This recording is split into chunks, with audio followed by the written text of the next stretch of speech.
সালাম, আসসালামু আলাইকুম। আপনারা সবাই ভালো আছেন তো না? যাই হোক, আমারে অনেকেই চিনেন, অনেকে হয়তো বা চিনেন না। আমার বাড়ি এই গ্রামে, এই ওয়ার্ডে আমার বাড়ি। এই মাদ্রাসা আমার ওয়ার্ডের আওতাধীন। আমরা এই গ্রামে বড় হয়েছি। আমার আজকে আসার পিছনে একটা কারণ হইল, রাস্তাঘাটে ইদানিং প্রচুর পরিমাণ ছেলেরা মেয়েদেরকে উত্তপ্ত করতেছে, যেটা আমাদের ভাষায় ইফটিজিং বলি।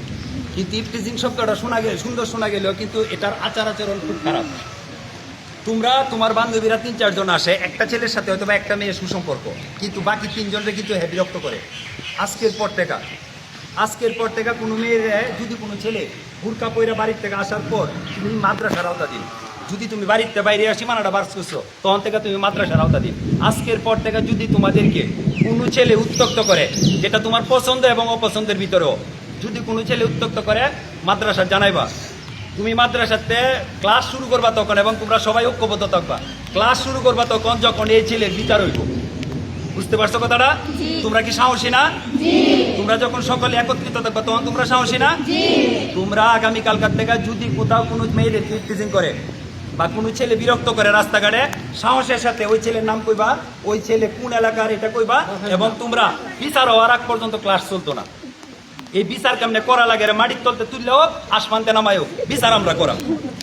সুতরাং আমি গতকালকে একটা মেয়েরে দেখছি, ওই মেয়েটা আমার ছোট বোনের সমান অথবা আমাদের মেয়ের সমতুল্য। মেয়েটার মুখ থেকে মাস্ক খুলে লাইছে, যে তোমরা বুরকাটা করে রাখছো উপরের এই অংশটা খুলে লাইছে। এটা কি মেয়ের জন্য লজ্জা হয় নাই? এই মেয়েটা আজকে মাদ্রাসায় আসতে পারে নাই শুধু এই লজ্জায়। কি জানি আজকেও তারা বিরক্ত করে। তোমরা যদি কেউ সাহস করে না কও, আমার চোখের সামনে গতকালকে এই ঘটনা পড়ছে দেখে আজকে আমি আসছি।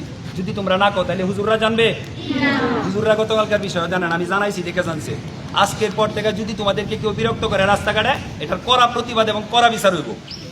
এর এই মাদ্রাসার সামনে নেয়া মানে কানদের উদ্বাস করা নিব, বাহি জীবনে যেন কোনো মেয়েদেরকে আর বিরক্ত না করে। আর তোমরাও যদি কোনো ধরনের বুরকা পরার পর কোনো ধরনের ছেলেদেরকে আশকারা দিবা, তাহলে তোমরা ওই মাদ্রাসাতে বাইর করে দেওয়া হইব। কারণ তোমার একটা বিষয়ের কারণে এই পুরা মাদ্রাসা কলঙ্কিত হয়। এই বুরকা আমাদের মুসলিম সম্প্রদায়ের একটা বড় ইজ্জত।